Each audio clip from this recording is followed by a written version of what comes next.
Hello everyone, welcome you all and learn to teach Dr. Vinod Srivastava.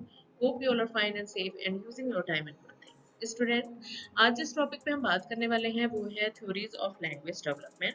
तो आज जो हमारा टॉपिक है उसमें हम ये जानेंगे जो भाषाई विकास विकास है उसके कौन कौन से सिद्धांत हैं और ये कैसे लैंग्वेज डेवलपमेंट को कहीं ना कहीं बूस्ट करते हैं या उसको प्रमोट करते हैं। तो चलिए बात करते हैं आज का topic theories of language development. Language development की थ्योरी को जानने से पहले हम ये जान लेते हैं कि जो लैंग्वेज डेवलपमेंट है उसके क्या पर्सपेक्टिव्स हैं, किसे हम कहते हैं language development and how it's improve and how it's grow.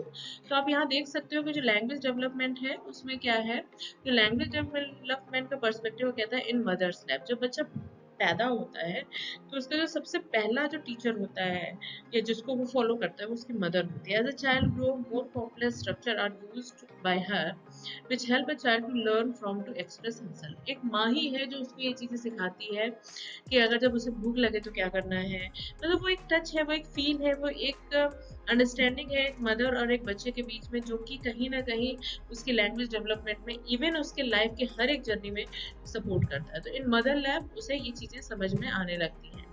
In family जैसे जैसे बच्चे का दायरा बढ़ता है तो वो मदर लैब से उसके जो दायरा है वो बढ़ के फैमिली में जाता है।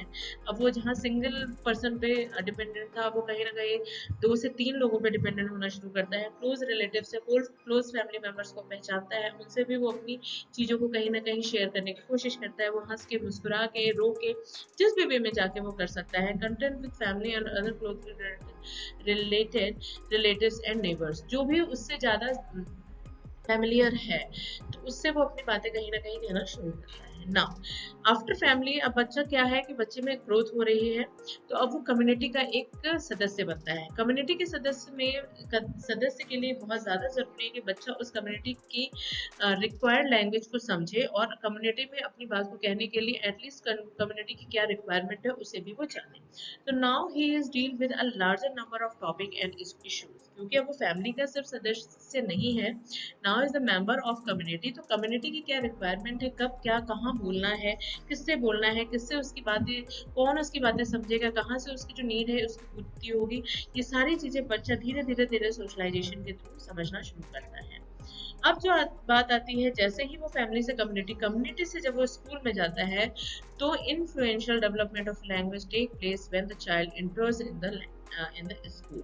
अब क्या है कि जो बच्चा है वो एक कम्युनिटी से यानी कि एक समूह से निकल के स्कूल में आया है। उस स्कूल में उसको अपने हिसाब के कई लोग दिख रहे हैं, सेम ही एज ग्रुप के, सेम डेवलपमेंट के साथ, और वो various type of language and culture को लेते हुए यहाँ पे आए हैं। तो इन सब चीज का कहीं ना कहीं बच्चे के लैंग्वेज डेवलपमेंट पे असर पड़ता है और वो एक बखूबी और बेहतर लैंग्वेज डेवलपमेंट को उस पर्सपेक्टिव में सीखना शुरू करता है। तो स्टूडेंट, इस स्लाइड में हम वन बाय वन जो हमारे जितने भी साइकोलॉजिस्ट रहे हैं उन्होंने लैंग्वेज डेवलपमेंट की अपनी अपनी थ्योरीज दी हैं। तो उन थ्योरीज को हम समझने की कोशिश करेंगे कि बच्चे की जो लैंग्वेज डेवलपमेंट है वो किन सिद्धांतों से होकर गुजरती है। तो सबसे पहले हम बात करते हैं स्किनर्स की थ्योरी पे। इनका कहना था कि ऑपरेंट कंडीशन होती है जो लैंग्वेज डेवलपमेंट से, ऑपरेंट कंडीशन, आप ये चाह के भी ऐसे नेग्लेक्ट नहीं कर सकते हो। फंक्शनल मैनर है, करोगे तो सीखोगे, नहीं करोगे तो आप नहीं सीखोगे। सपोज जब बच्चा छोटा होता है तो वो ये नहीं बोलता कि मुझे प्यास लगी है, वो सिर्फ ये कहता है, वो कहता है मम्मा पानी। पानी से ही समझ में आ गया कि बच्चे को प्यास लगी है और उसे पानी की जरूरत है। तो now he can relate the thing कि कोई एक ऐसा वर्ड है जो कि मेरी आवश्यकताओं की पूर्ति कर सकता है, तो उस वर्ड को वो सबसे पहले सीख लेता है। तो यानी कि कंडीशन हुई, उस कंडीशन को वो सीखना शुरू करता है।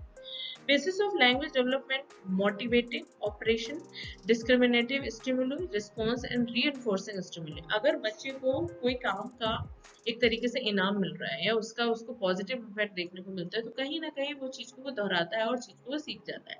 सेम थिंग, जैसे बच्चे को अगर प्यास लग रही है, सेम एग्जाम्पल हम लेते हैं, अगर वो पानी की जगह सिर्फ और सिर्फ कुछ और हरकतें कर रहा है या वो नहीं बोल पा रहा है पानी या मुझे प्यास लगी है, तो जो सुनने वाला है, जो उसके ओवरऑल जेस्चर को रिस्पॉन्स करने वाला है, वो उसकी आवश्यकताओं की पूर्ति नहीं कर पाएगा। तो बच्चे समझ गया कि अगर मुझे अपनी आवश्यकताओं की पूर्ति करनी है तो I have to say that word जिससे कि मेरी आवश्यकता की पूर्ति हो।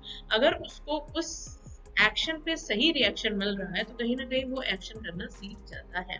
तो अगर री बढ़िया है, स्टिमुली बढ़िया है, तो कहीं ना कहीं वो उस चीज को सीख जाता है।